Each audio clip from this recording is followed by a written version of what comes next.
tidak lupa makan buah martoa. Hari ini MAK kuliahnya dengan pengajar dosen yang luar biasa, tepat Bapak Agus.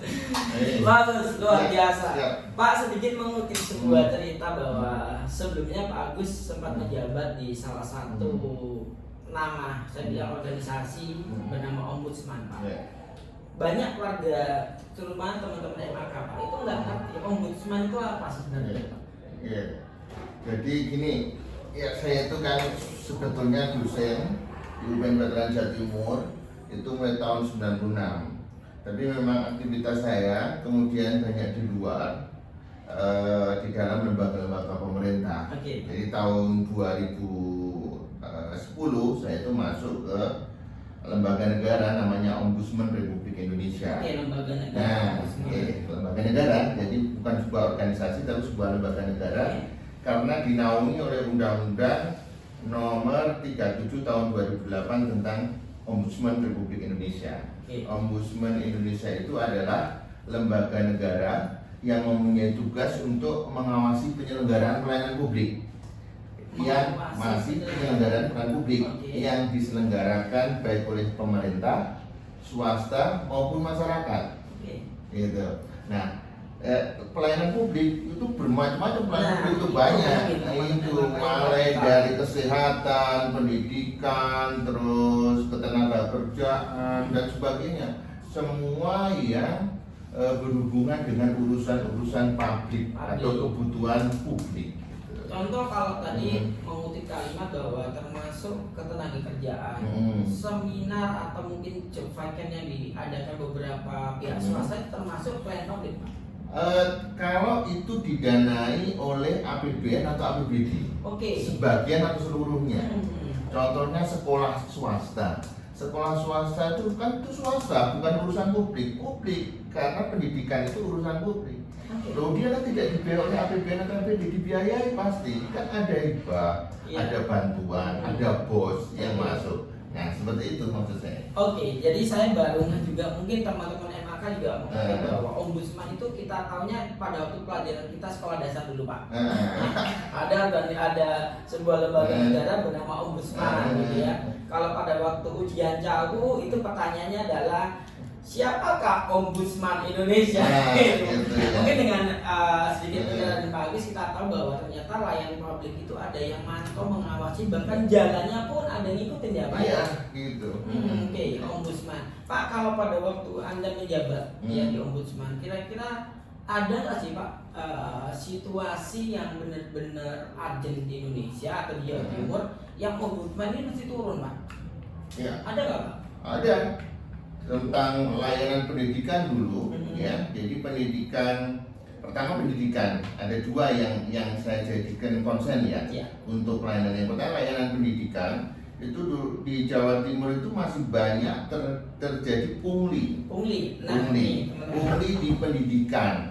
Apa itu bentuknya? Umpamanya mahasiswa diwajibkan untuk menyumbang. Nyumbang tapi wajib. Kemudian juga menjual seragam yang melebihi harga di pasaran. Menjual buku dulu begitu. Nah, itu kemudian Ombudsman berusaha untuk menghentikan itu semua praktek-praktek yang seperti itu gitu. Itu yang pertama yang pendidikan. Yang kedua perizinan.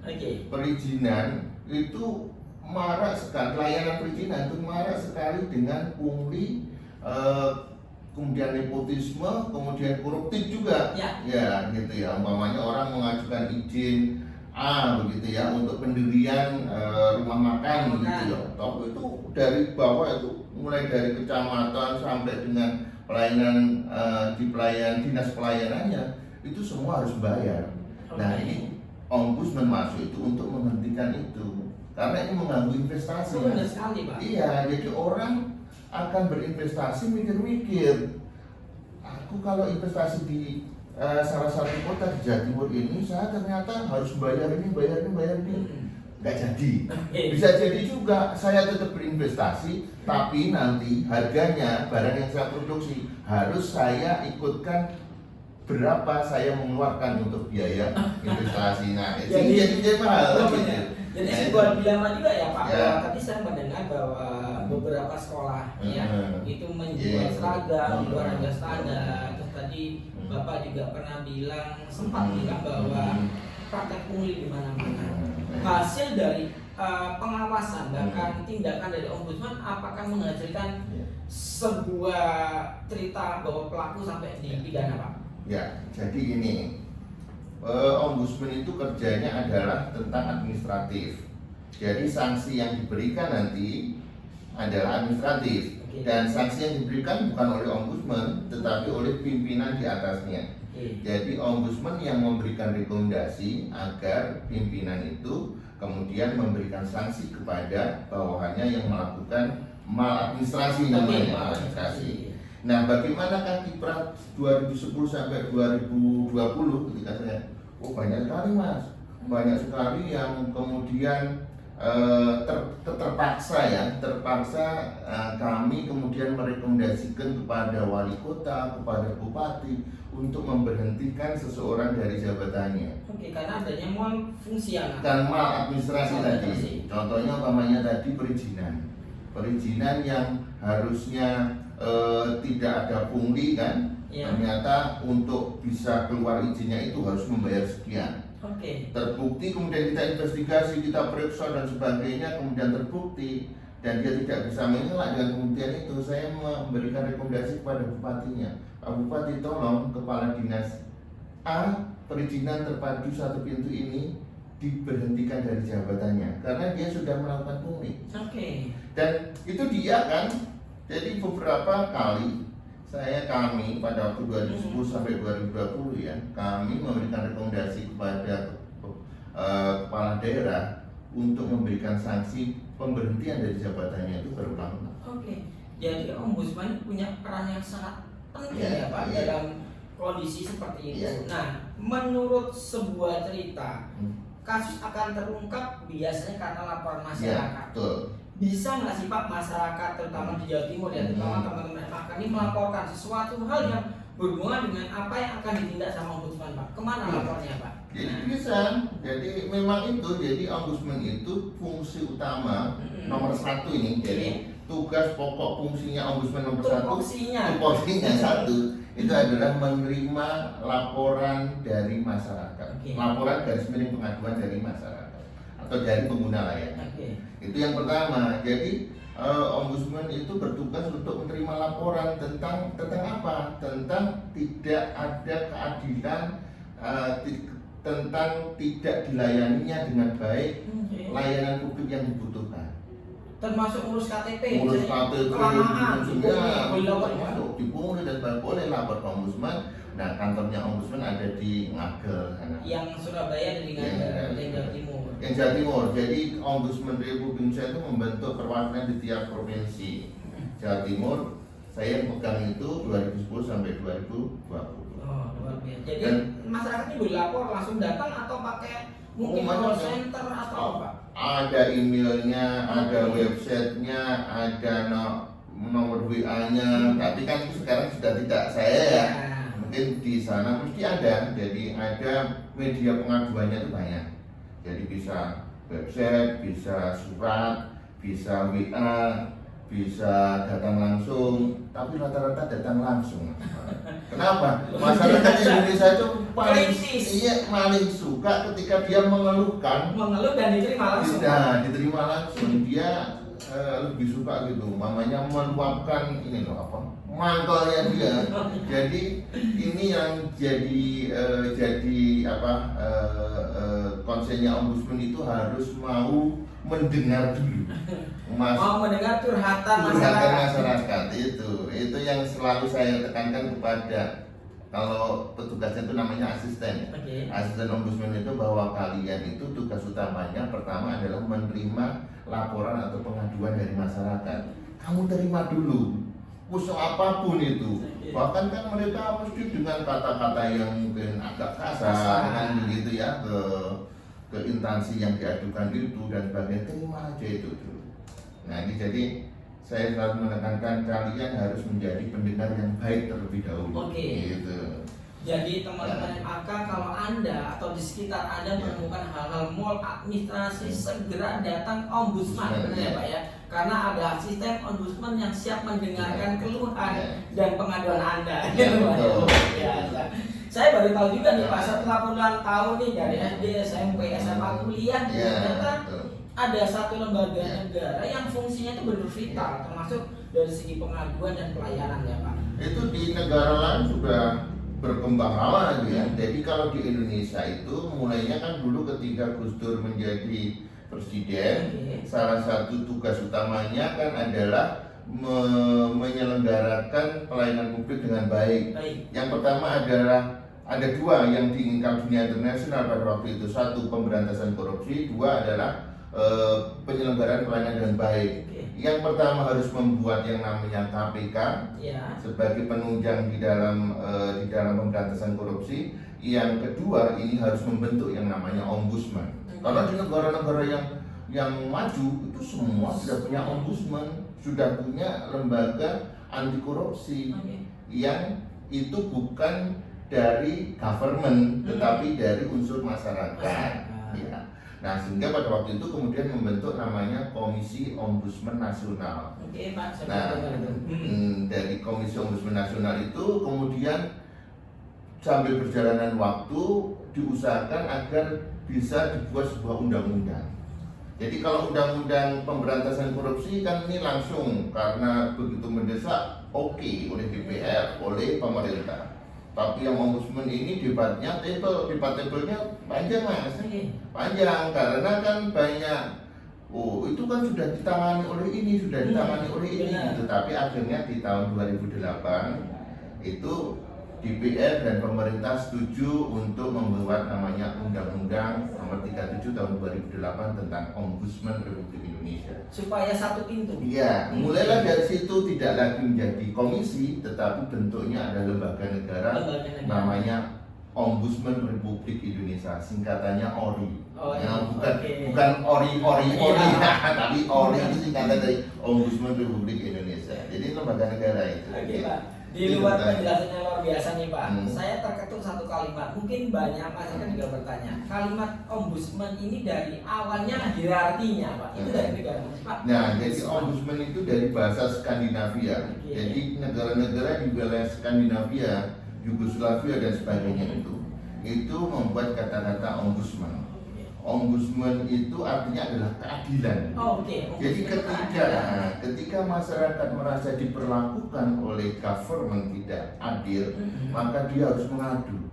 Kalau mengadunya tetap ke government, kepada pemerintah kan sama aja. Wong saya itu dibilang tidak adil oleh pemerintah, kok mengadunya ke pemerintah. Akhirnya dibuatlah sebuah lembaga. Dulu tidak lembaga, tapi orang dulu. Jadi orang itu ditunjuk oleh negara menjadi ombudsman.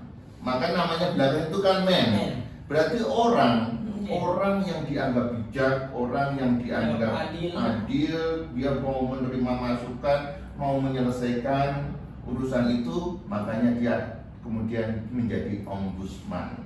Jadi orang-orang yang dulu dimana tidak diadil, umpamanya dia bikin sertifikat tanah, nggak jadi-jadi. Ngadu ke pemerintah ya sama aja. Maka dia mengadu ke orang-orang yang ditunjuk oleh negara itu namanya ombudsman. Nah, berjalannya waktu tidak bisa kalau ombudsman itu hanya menunjuk orang. Suatu negara itu tidak bisa begitu. Maka ombudsman harus menunjuk sebagai sebuah lembaga. Makanya kemudian di negara tahun 1800-an itu Mas. Jadi kemudian di negara-negara yang tadi saya sebutkan Skandinavia itu membentuk namanya ombudsman. Maka di negara-negara yang sudah membentuk ombudsman pada waktu 1900-an itu adalah negara-negara yang pelayanan publiknya jempol. Itu yang. Dan sepertinya saya merasakan apa yang telah Pak Agus laksanakan sebagai kepala ombudsman Jawa Timur ya Pak. 2, 3, 4 minggu yang lalu artinya saya itu ngurus Pak, ngurus di mall pelayanan publik salah satu kota di Jawa Timur, ngurus naikkan dari SHGB ke SHM, terbukti Pak, nggak sampai 3 hari itu selesai dan angkanya itu nggak sesuai dengan yang saya perkirakan menakutkan jutaan, hanya ratusan ribu. Itu mungkin dari aduan masyarakat ke ombudsman dan ada koordinasi dengan salah satu itu Pak ya, Ya, lembaga jadi keuangan atau lembaga yang lain dari BPN itu. Jadi gini, memang perubahan yang terjadi sudah begitu begitu dahsyat gitu ya. Kenapa? Karena ya memang susah ya, merubah orang Indonesia yang jumlahnya 210 juta ini, kemudian yang bekerja di pemerintahan kemudian menjadi orang yang bagus semua, itu kan sulit. Banyak pertimbangannya, mungkin karena gajinya kurang, mungkin karena macam-macam ya, mungkin juga karena mentalnya. Tapi kita sudah berusaha. Contohnya tadi itu, kantor pertanahan itu dari dulu itu begitu sangat menyusahkan orang di Indonesia. Kenapa? Karena pekerjaannya sebetulnya hanya mencatat, tetapi kemudian pada waktu dulu ya, tapi kemudian pelayanannya itu berbelit, pelayanannya itu sulit, kemudian biayanya mahal. Iya benar Pak. Tapi ketika kemudian ya saya tidak terlalu memakan diri, tetapi ketika ombudsman hadir, kemudian bekerja sama dengan teman-teman BPN, lalu kita membenahi itu. Dan alhamdulillah sekarang juga sudah berjalan dengan baik. Artinya sertifikat yang dulu bertahun-tahun nggak jadi-jadi sekarang sesuai dengan standarnya bahwa itu 3 bulan harus jadi. Untuk peningkatan hak yang sudah cerita tadi, peningkatan hak itu hitungannya tidak hari tapi jam. Nah sekarang maksimal 1 hari sudah jadi. Dan biayanya dulu tinggi, sekarang juga tidak, dan sebagainya. Dan alhamdulillah di urusan administrasi pertanahan itu sudah semakin baik. Walaupun masih ada lah yang kemudian oknum-oknum yang kemudian tetap seperti itu, ya tetap ada masalahnya, tetap ada. Cuman secara nilai atau secara angka menurun drastis. Alhamdulillah, dan semua pelayanan publik itu walaupun memang ya tadi saya katakan tidak 100% bisa merubah ombudsman itu, tapi perubahan itu sudah terjadi sekarang. Ada Pak. Ada gitu ya. Oke Pak, beralih dari seorang kepala ombudsman, dosen, kepala ombudsman, dan dengan Pak Agus ini sudah ditunjuk oleh lembaga negara mungkin sebagai salah satu dewan di konstitusi Dignas, ya Pak, Jawa Timur. Pertanyaannya simpel Pak, kerjaannya apa Pak? Dewan konstitusi kan ada yang namanya Depdibud gitu ya Pak ya. Terus tiba-tiba saya dengar hari ini ada Dignas. Apa perbedaannya secara pekerjaan? Jadi begini. Jadi setelah saya dari ombudsman 2010 itu saya harus tetap berkecimpung di dalam pelayanan publik. Saya belum selesai gitu ya. Kalau saya di ombudsman sudah 2 periode, karena sesuai dengan ketentuan undang-undang memang tidak boleh lagi menjabat setelah 2 periode. Nah, tapi saya harus berkontribusi. Akhirnya pada waktu itu ada rekrutmen untuk Dewan Pendidikan Provinsi Jawa Timur. Nah, akhirnya saya daftar, dites dan seterusnya. Alhamdulillah kemudian salah satu dari 13 yang ditunjuk oleh gubernur itu adalah saya. Dan kemudian saya masuk di sana. Kemudian apa sebetulnya Dewan Pendidikan itu gitu ya. Jadi di Undang-Undang Pendidikan itu bahwa pendidikan pendidikan itu yang diselenggarakan oleh pemerintah itu harus dikontrol, diawasin oleh sebuah lembaga yang namanya adalah Dewan Pendidikan. Nah, kalau di tingkat nasional mestinya harus ada Dewan Pendidikan Nasional. Tapi sampai hari ini kayaknya belum terbentuk. Yang sudah terbentuk malahan Dewan Pendidikan Provinsi maupun Kabupaten Kota. Lebih kecil tapi sudah terbentuk rata-rata. Ya mungkin ada 1-2 yang belum ada di Kabupaten Kota, yang mungkin di luar Jawa banyak yang belum. Tapi kalau di Jawa ini rata-rata sudah terbentuk, provinsi maupun di Kabupaten Kota. Tugasnya adalah untuk membantu pemerintah di dalam membuat kebijakan atas pendidikan. Jadi salah satu itemnya tugasnya itu, salah satunya juga mengawasi.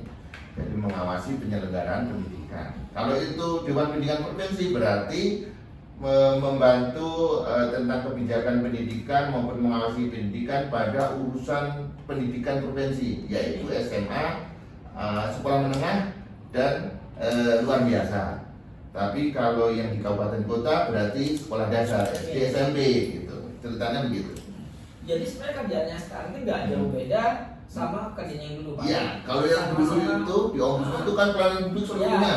Tapi kalau yang sekarang itu dibatasi hanya masalah pelayanan pendidikan. Tetap mengawasi, memonitoring dan terjun langsung. Iya, betul. Pak, kemarin ada case nih, Pak, di salah satu sekolah, saya lupa di daerah mana, itu mulai ada fenomena anak-anak pelajar menyakiti dirinya dengan tujuan konten. Sebenarnya itu menjadi arah atau skupnya dari Bapak sebagai dewan nggak, Pak? Masuk di dalamnya. Apa yang dilakukan, Pak? Jadi pertama ya, saya juga merasa apa ya? Kalau sudah tahu prihatin prihatin. Kok bisa ya seorang siswa yang kemudian hanya untuk konten sampai menyayat-nyayat ibu gitu. Itu kan pendidikan itu kan tidak hanya pembelajaran. Benar. Pembelajaran itu mata pelajaran tapi pendidikan itu lebih dari itu. Jadi bagaimana perilaku mereka itu harus sesuai dengan kaidah normal gitu ya, harus sesuai dengan kaidah keagamaan, harus sesuai dengan kaidah bernegara gitu ya. Nah kok bisa ya sampai begitu ya, begitu. Jadi sepertinya ada satu kegagalan di kita bahwa proses pendidikan yang kita lakukan itu konsentrasinya itu terlalu pada proses pembelajaran. Bukan pendidikan mentalnya tadi itu. Nah makanya memang harus diperbaikin ya, masalah kurikulumnya dan sebagainya. Kayak di UPN ini alhamdulillah ya, sekarang di UPN itu sebagai kampus bela negara. Jadi mahasiswa itu tidak hanya pembelajaran, tapi ada mata kuliah yang dihubungkan dengan sifat-sifat bela negara, kejujuran, terus kemudian rela berkorban, disiplin, hormat kepada orang tua itu ada. Dan itu harusnya juga di SD, SMP, SMA wajib, Pak. Wajib itu. Termasuk saya dengar ada namanya kuliah merdeka. Apakah itu salah satu unsur bahwa dari salah satu konsep dinas adalah tidak ada pembelajaran in kelas, tapi Anda boleh dapat ilmu dari luar kok, gitu kan sih, Pak? Ya, jadi kalau konsep merdeka belajar itu artinya bahwa siswa itu tidak hanya mendapat pelajaran di dalam kelas, tetapi juga bisa belajar di dalam luar kelas. Termasuk belajar tentang masyarakat tadi. Jangan sampai mereka itu kemudian nanti tidak bisa bergaul dengan orang lain, tidak bisa menghormati yang tua, tidak bisa disiplin. Nah itu yang tidak boleh. Nah, di satu sisi yang lain juga mereka harus profesional. Artinya dia di luar itu profesional, dia magang di tempat di instansi tertentu, di industri tertentu, dunia usaha dan dunia industri, agar dia itu tidak hanya menerima teori tetapi juga praktek. Tapi harus dua saja harus seimbang. Ada balance. Yang pertama pembelajaran baik yang praktek maupun teoritis tapi pembinaan mental itu juga harus Nah, yang terjadi fenomena itu kan menunjukkan mungkin mereka anak-anak pinter gitu ya, anak-anak pinter mungkin ya. Tetapi dia mentalnya kurang bagus, itu berarti. Tujuannya sudah bagus, dia mau wirausaha, mungkin buat konten gitu ya. Dengan cara yang mungkin di luar nalar. Itu. Terus balik lagi, Pak, tindakan apa sih, Pak, yang sebenarnya akan dilakukan oleh rekan-rekan di dinas, terutama di dewan ya? Dewan. Jadi fungsinya dewan itu kan memberikan advice atau memberikan pendapat kepada gubernur maupun dinas di dalam rangka membuat kebijakan tentang pendidikan. Nah, saya kira kita juga sudah memberikan masukan kepada dinas pendidikan, terutama karena ini anak SD dan SMP, makanya dinas pendidikan Kabupaten Kota untuk segera memproses ini untuk keadaan yang lebih baik ya, gitu ya. Jadi ada pembinaan mental terhadap siswa itu harus dilakukan. Nah, jadi yang kedua, kita dari Dewan Pendidikan juga telah banyak menyarankan untuk mengambil kebijakan-kebijakan strategis di dalam rangka pendidikan, kualitas pendidikan di Jawa Timur. Nah, kami kalau tadi yang saya katakan, kalau saya di Dewan Pembinaan Provinsi berarti saya lebih banyak memberikan masukan untuk pendidikan menengah ke atas, SMA, SMK, kemudian juga SLB yang khusus-khusus itu. Yang SMA, SMK itu juga banyak masalah. Sangat banyak Pak. Banyak masalah. mulai dari model untuk masuk ke SMA yang sistem zonasi, kemudian ada permainan tanda petik ya, ada oknum yang kemudian mempermainkan itu untuk mencari keuntungan sendiri dan akhirnya masyarakat itu banyak yang berbuat curang. Jadi karena basisnya zonasi jarak, akhirnya dia itu membuat surat keterangan pindah yang sebetulnya syaratnya itu harus 2 tahun. Dia tidak pindah sama sekali, tapi dia punya masuk di KK di situ. Nah ini kan sebuah oknum-oknum yang wajib diberantas. Nah, itu yang harus dilakukan. Itu ada lagi kemudian yang sekarang sedang rame kan tentang uang seragam. Seragam kan kita itu kan orang Indonesia tidak semuanya punya uang. Seragam itu pertama tidak diselenggarakan oleh sekolah, biarkan mereka beli sendiri, kecuali yang identitas seperti seragam batiknya SMA itu pun bagi mereka yang tidak mampu membeli, ya harus dicarikan solusinya. Dari mana dapatnya untuk mereka tetap dapat, tapi kita cari donatur. Itu sudah dilakukan ya Pak? Ya, kita sudah memberikan aktif seperti itu. Jadi kalau umpamanya sekolah, ini ya saya yakin sekolah itu kan kalau dana hanya dari BOS dan BOSDA, BOS itu dari pemerintah pusat, BOSDA dari pemerintah provinsi, kalau itu SMA nggak cukup. Kita sudah menghitung juga berapa biayanya seseorang itu sampai lulus itu sekolah itu berapa, yang itu seharusnya bisa dibayar bos sama bosnya, tapi kan uang kita kan nggak cukup. Maka dari itu agar kualitasnya itu lebih meningkat, maka mungkin ada tarikan dari orang tua, tapi bentuknya itu bukan tarikan, tapi bentuknya sumbangan. Caranya bagaimana? Caranya orang tua dikumpulkan, diajak ngomong. Ini total anggaran kita itu butuhnya umpamanya dalam 1 tahun itu 10 miliar.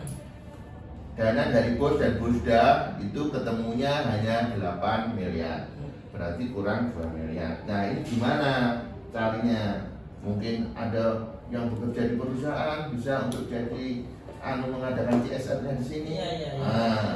Atau yang lain-lain gitu. Caranya begitu, diajak rembukan orang tua siswa untuk membiayai. Jadi nggak dipaksakan beli.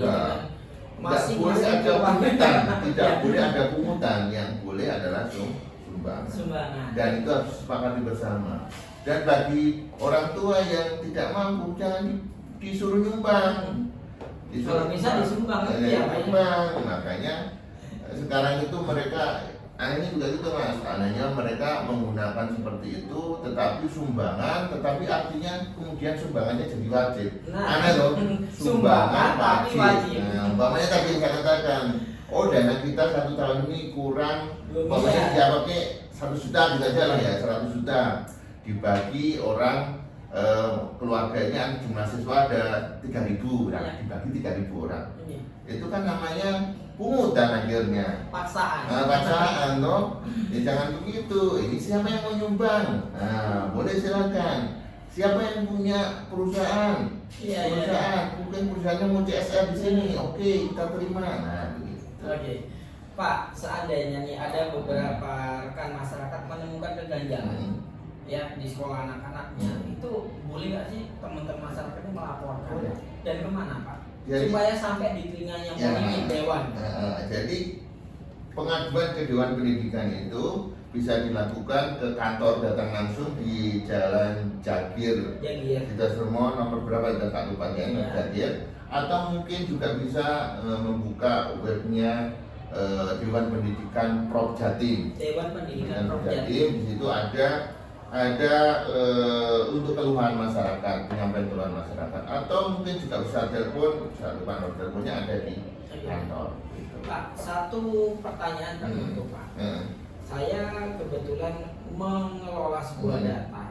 Sekolah di luar negeri, contoh di tetangga, saya nggak sebut negaranya, itu 70% mereka lebih banyak ke praktek, kemudian 30%-nya teori. Dan hasilnya di negara tersebut dinobatkan sebagai salah satu negara dengan kondisi pendidikan, cara pendidikannya itu lebih baik dibandingkan negara lain. Kira-kira Pak, setuju nggak sih Pak sebagai seorang pendidik nih, praktisi, bahkan saya dulu bilang ada pengajar ya, dengan kondisi seperti itu Pak? Dan bisa nggak di Indonesia? Jadi semua itu tergantung dengan perekonomian suatu negara ya. Ketika perekonomian suatu negara itu bagus, pasti pendidikan juga bagus. Kalau kita lihat di Australia itu orang sekolah di SD itu sudah tahu nanti saya itu SMP-nya di mana, SMA-nya di mana, kemudian nanti saya akan perguruan tinggi. Jadi dia di SD sampai SMA sudah tahu karena dia dengan sistem zonasi, tapi semua kualitasnya sama sekolah itu. Nah di kita kan nggak tahu ini. Kita sekarang sekolah di kecamatan ini nanti SMP-nya di mana ya? Oh di mana? SMA-nya di mana? Masih bingung. Itu salah satu. Yang kedua yang tadi saya ceritakan tentang praktek di praktek. Ya saya lebih setuju itu. Begitu. Di tingkat-tingkat SMA, SMK itu memang lebih banyak ke prakteknya agar mereka itu nanti ketika selesai itu akan siap kerja. Itu untuk yang SMK. Nah yang SMA yang untuk melanjutkan kuliah juga harus ada apa namanya ada fasilitas untuk sampai ke kuliah. Jadi harus seimbang nih antara praktek dengan teoritis yang kemudian dijadikan dasar untuk sekolah lanjut gitu ya Mas. Bukannya saya tidak setuju harus praktek semua, tidak. Tapi saya karena seorang mahasiswa menengah SMA itu tidak keluar kemudian kerja, tapi ada pilihan. Ada yang kerja boleh, tapi sebetulnya arahnya adalah melanjutkan ke perguruan tinggi, apa itu D2, D3 atau S1. Arahnya ke sana. Tapi untuk yang SMK itu memang arahnya itu sebetulnya adalah sebagian besar diarahkan mereka yang keluar dari SMK adalah mereka yang siap kerja. Makanya tadi praktikumnya akan lebih banyak di SMK. Di SMA itu memang juga ada praktikum, tapi harus seimbang dengan pembelajaran. Gitu. Nah, kalau di Jawa Timur bagus SMK ini, Mas. Jadi SMK di Jawa Timur itu bagus. Ada SMK itu yang 4 tahun ada. Jadi dia setara dengan di satu. Ada SMK yang dirancang begitu, dirancang gitu. Dan sudah dilengkan juga, jadi link and match ya, dilengkan dengan dunia usaha dan dunia industri. Jadi dari SMA, SMK ini keluar kalau bekerja ke sana. Dan juga sekarang sama Ibu Gubernur itu juga dilengkan dengan universitas. Jadi mereka nanti diakui, umpamanya dia SMK 4 tahun, maka dia diakui 1 tahunnya itu sebagai SKS. Beberapa perguruan tinggi vokasi tentunya ya, vokasi di Leng itu. Nah, kemudian juga biar mereka bisa diterima kan dia harus punya privilege nih. Kalau bersaing dengan SMA agak sulit juga gitu ya. Maka ini untuk SMK, kemudian mau vokasi itu ada privilege. Ini ada jalur melalui karir yang ada di SMK itu. Umpamanya begitu, link and match-nya begitu. Tapi yang tadi saya katakan kalau yang SMK itu memang disiapkan, walaupun kalian sudah SMK kemudian tidak melanjutkan tapi sudah siap untuk bekerja di dunia judi. Makanya tadi Bu Kofifa dari Bu Gubernur itu melink and match-kan dengan judi dan juga melinkkan dengan perguruan tinggi vokasi agar apa? Agar ini bisa untuk berkelanjutan. Oke Pak, tadi saya mendengar ini benar-benar untuk nih Pak ya, bahwa dari Dewan Diknas itu ada program sosial, yaitu kalau nggak salah sekolah di luar gratis, benar nggak sih Pak? Oh iya. Itu bisa di share ke teman-teman MAK Pak? Jadi ini apa Pak? Kami dengan teman-teman itu membuat bekerja sama dengan salah satu BUMN untuk menyelenggarakan vokasi bagi masyarakat yang kurang mampu di wilayah Jawa Timur. Nah, sekarang kita baru membuka untuk di Kecamatan Gunung Anyar. Kecamatan Gunung Anyar, Surabaya. Gunung Anyar, Surabaya itu kita membuat sebuah dua program studi ya. Otomotif satunya apa ya, saya agak lupa. Ada dua program studi yang kita tawarkan kepada mereka yang kurang beruntung ya dalam perekonomian untuk bisa melanjutkan ke jenjang D2 itu. Nah, sifatnya lebih banyak praktek. Jadi tempat prakteknya disediakan oleh salah satu BUMN itu. Kemudian untuk teorinya itu diselenggarakan oleh nantinya tempatnya itu di kantor kecamatan gitu. Nah, ini untuk bisa meningkatkan lulusan di Jawa Timur ya. Jadi mereka yang tidak hanya lulus sampai SMA, tapi lulus minimal D2 ya, jenjang pendidikannya agar lebih tinggi lagi. Jangan sampai hanya ngejar untuk lulus SMA, tapi kan banyak yang tidak mampu untuk bisa kuliah di perguruan tinggi. Nah, makanya kemudian kami dari Dewan Pendidikan itu bekerja sama dengan teman-teman di Gunung Anyar, Rungkut dan sebagainya, kemudian dengan salah satu BUMN itu membuat sebuah sekolah D2 begitu untuk bagi mereka yang saat ini perekonomiannya kurang. Dan itu dibuka untuk umum ya Pak, seleksinya? Dibuka untuk umum gitu. Okay. Ini tadi saya juga sudah mendapatkan jadwal pengajar gitu ya, SK-nya gitu. Ya, jadi dari kita sebetulnya dari kita yang peduli tentang pendidikan, kemudian membantu pemerintah di dalam meningkatkan kualitasnya kualitas warga tentang pendidikan, tidak hanya lulusan SMA tetapi perguruan tinggi. Walaupun mungkin sekarang posisinya baru D2. Tapi ya lumayan ya Pak. Ya, nanti suatu saat kan akan terus gitu ya. Pak, satu kalimat untuk teman-teman MAK terkait pelayanan publik di Jawa Timur khususnya Pak. Ya, jadi begini. Pertama selamat ya kepada MAK yang mempunyai visi misi yang bagus sekali, mencerdaskan kehidupan bangsa melalui berbagai macam training dan sebagainya ya. Jadi satu pesan saya adalah laksanakan itu terus, inovatif sehingga lebih banyak yang bisa dilakukan untuk anak bangsa. Amin. Gitu. Amin Pak. Apalagi kalau ini untuk ke kampung ya, sekarang kita lihat banyak sekali masyarakat yang kurang beruntung secara perekonomian sehingga dia tidak bisa mengenyam pendidikan yang lebih tinggi. Nah, ini kalau ada teman-teman dari MAK ini alhamdulillah bisa memotivasi mereka untuk tetap berkuliah, tetap menuntut pendidikan yang lebih tinggi, dan juga mungkin MAK juga bisa mencari solusinya. Solusinya ini bagaimana ini? Nah, mungkin nanti bisa melingkan dengan perusahaan, dengan BUMN yang mereka wajib melakukan CSR. Nah, salah satu CSR-nya gabunglah dengan motivasi anak kampung itu untuk memberdayakan atau untuk meningkatkan kualitas pelayanan dan pendidikan Pak.